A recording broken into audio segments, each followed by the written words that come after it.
एक समय की बात थी। एक छोटे से गांव में एक लड़का रहता था। वह बहुत सपने देखता था। आए दिन वो कोई ना कोई सपने देखता रहता था और अपने लक्ष्य की प्राप्ति के लिए वो बहुत अधिक प्रयास करता था। निरंतर उसके अंदर जुनून रहता था अपने लक्ष्य की प्राप्ति के लिए, परंतु उसके पास ना तो कोई साथी था और ना ही कोई उसे गाइड करने वाला था। यहाँ तक कि उसके परिवार में भी कोई उसके सपनों को समझने वाला नहीं था। इसीलिए उसे लगता था कि वह अकेलेपन की जंजीरों में बंद है और उसके सपने अधूरे रहेंगे। फिर भी उसने निरंतर मेहनत की और अपने आत्मविश्वास की आवाज़ को बुलंद किया। उसकी इच्छा शक्ति और संघर्ष ने उसे सही दिशा में आगे बढ़ने की शक्ति दी। एक दिन उसे अपने गांव के बाहर एक पुस्तकालय का पता चला।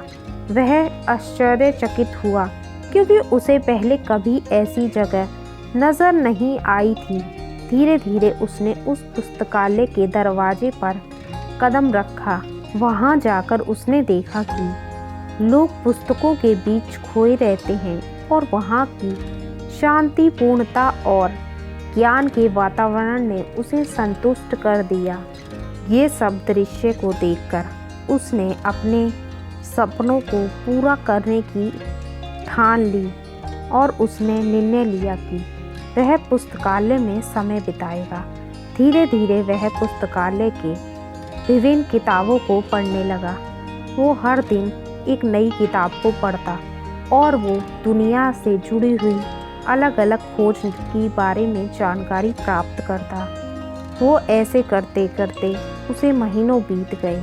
कई दिनों के बाद उसका ज्ञान बढ़ता गया और वह अच्छे लेखकों और दर्शकों के साथ रिश्ते बनाने लगा। इसी के साथ उसने लिखने का भी मन बना लिया। उसने कई लेख लिखे, जिसमें से उसका एक लेख प्रकाशित हुआ।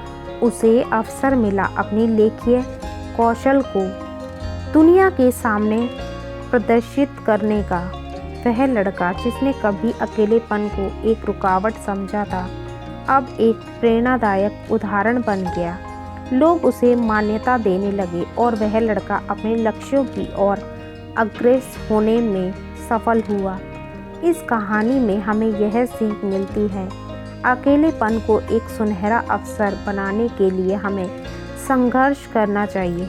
हमारी मेहनत, हमारा समर्पण और हमारे लक्ष्यों की प्राप्ति के लिए हमें निरंतर जीवन में आगे बढ़ते रहना चाहिए। किसी भी प्रकार की परेशानियों और संघर्षों से लगातार हमें निरंतर लड़ना होगा यदि हमें जीवन में एक सफल और कामयाब इंसान बनना है तो।